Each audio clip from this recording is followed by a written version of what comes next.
Hello ladies, welcome back to episode 10 of my menopause transition diary. I have come with updates and I sort of have good news and a few changes. I am feeling much better for weeks now and I am taking progesterone capsules and doing this testosterone cream. I think I told you last time that I was about to introduce GABA and MEGTOR as supplements. They were recommended by the naturopath that has been working with me, and I did that. And in the first week, I only did GABA because, like I said before in many other videos, I have been feeling quite sensitive to changes, to foods, to medicine, and that brought me a lot of anxiety. So I tend to go really slow and expose myself to the food or the active or the supplement slowly. So my body gets used to it and I kind of desensitize my body and systems. And I did that with the GABA. For the few first days, I felt calm and I felt this sense of happiness within. It was a nice feeling. And I started with very little, like it was maybe less than a quarter of the recommended. So that was good until I had a GABA and I felt unwell. It's very hard to explain what I felt, but because I don't really understand what happens when I feel this offness, if I can say this way, it makes me anxious when I don't understand what's going on with my body. That was exactly what happened. I took GABA at night and I felt unwell. Do you know when you have that sensation that the elevator, when the lift goes down and you feel this pressure within, this pressure going down? I felt that. Some people might say that it might be my blood pressure. I don't know. What I know is that I didn't feel well and I ended up awakened most of the night because I was alert as opposed to being relaxed and calm. And that is the promise of GABA. So if you don't know what GABA is a supplement that helps your neurotransmitters work better with the calms, hormones, and neurochemistry of your brain. And that didn't happen to me. So then I stopped for 2 days, and I've noticed that happened on my very first day of the period.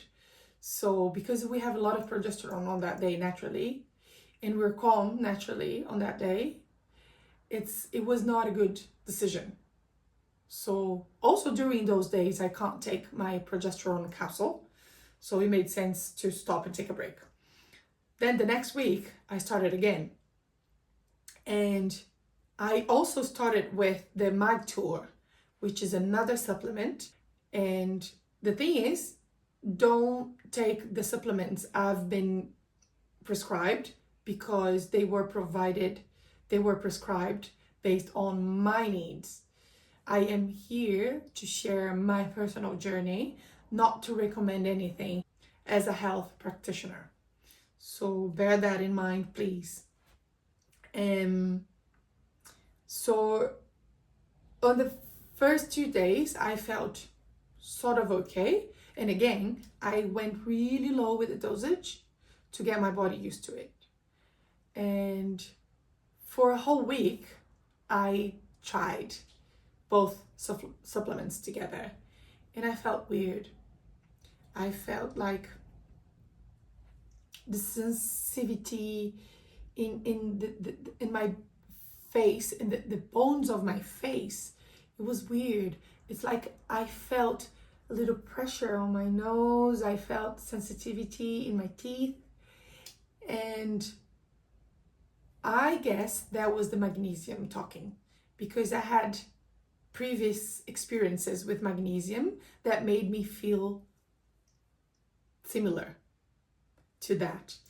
So then I had a follow-up with my naturopath, and she said I should probably stop with the mag tour. Then I stopped, which is very frustrating because it is an expensive supplement. And that's been happening for me a lot. I don't feel well, I don't take the supplement anymore, and I believe the supplements are supposed to work with you and make you feel better. And I understand that sometimes it takes time to get used to it. But to me, it seems like what I was doing was more like forcing myself into something that is not the right decision for me at this moment. So after a few days trying the GABA, after the follow-up, I decided to stop the GABA myself as well, because I was not feeling okay. I was feeling off, couldn't put the finger in it, and I was like experiencing this weirdness, this offness that I can't really describe. And because of that, I feel anxious and alert.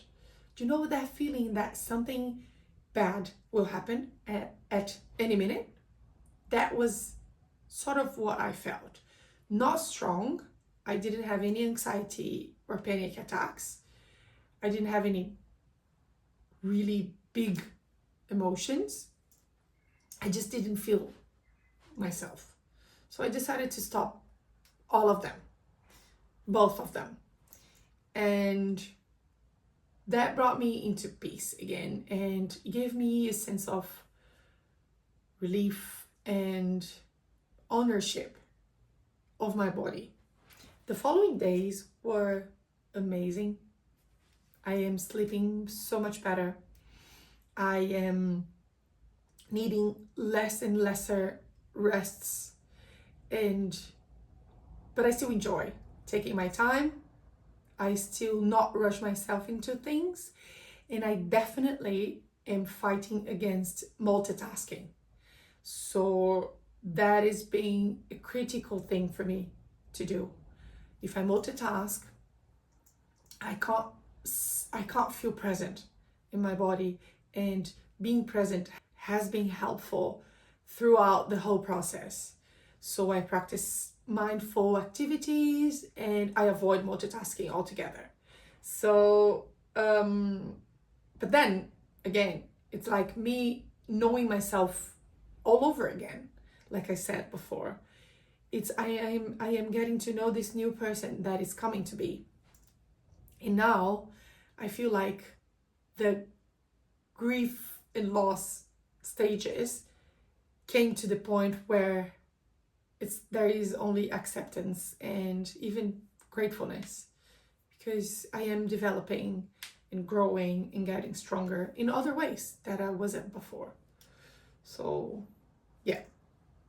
Next thing is, I still crave wine, and I was beating myself up for it, and I am drinking wine nearly every day, if not every day, but I drink like a quarter of a glass, and I'll see where that goes.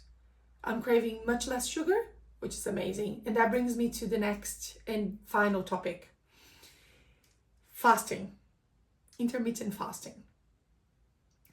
I decided to learn how to do that. And I bought this book called Fast Like a Girl from Dr. Mindy, and she's amazing in the field of women's health. And I highly recommend her work if you want to learn dealing with your perimenopause and menopause transition in a more natural way. That is, managing your diet, focusing on your period, on the stage of life you are, and also as a woman. And I didn't start fasting yet. I am just reading her book because I want to start off, correctly. I don't want to do trials and go nowhere like I used to do. So now I want to make well-informed decisions, and I started her book, and as soon as I finish her book, I'll let you know how it went. And if I like her book, I will put up in the description box for the next video. So my last consideration for today is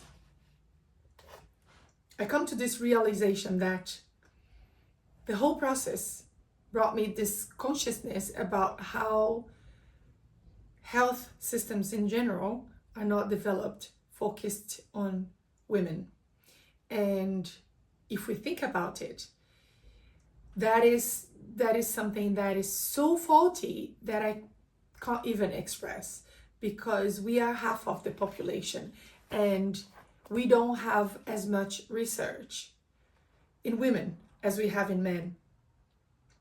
And that's a big loss for us female-born subjects, because like the other day, my friend was recommending me this book and this doctor that teaches people to fast and the benefits of intermittent fasting. And I acknowledge his knowledge and his experience and his expertise. However, not for women. It's not the same thing. So we need health professionals focused and prepared to see women. Doctors, we need physiotherapists, we need dentists, we need dietitians, we need personal trainers. We need those people to have access to data focused and developed by research did with women. And that is so true. If you ask around, you see that people either don't have this answer, or the answer will be something like done in male men, done in male of a certain age. So inquire around with your own health practitioners and you see what I'm talking about. My friend the other day, as an example, she was seeing her kid playing basketball, and accidentally he knocked a ball. He hit her with a ball on her face. It took her months and months to recover. In fact, she had to go to the dentist to do surgery because of a huge inflammation in her gum. And I wonder if in the first visit she would have been assisted better if the dentist knew that, first of all, she had cancer. Second of all, she was in menopause, because our bone density is at stake.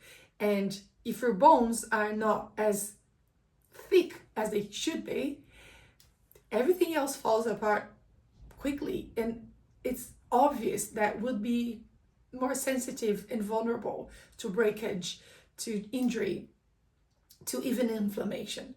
So imagine if we had dentists that knew about women's bones density and menopause and women's health. So I guess we can only dream about it, but I am talking to people about it. And if you relate, if you think that's a good idea, talk to people about it too. The other day I've done this first aid suicide prevention, and I asked my facilitator how much of the research for that model he was facilitating and training us to learn was done on female-born subjects. And he said, that's a very good question. I don't know the answer. So yeah, ask around, because if we keep asking the hard questions, the world will change around us.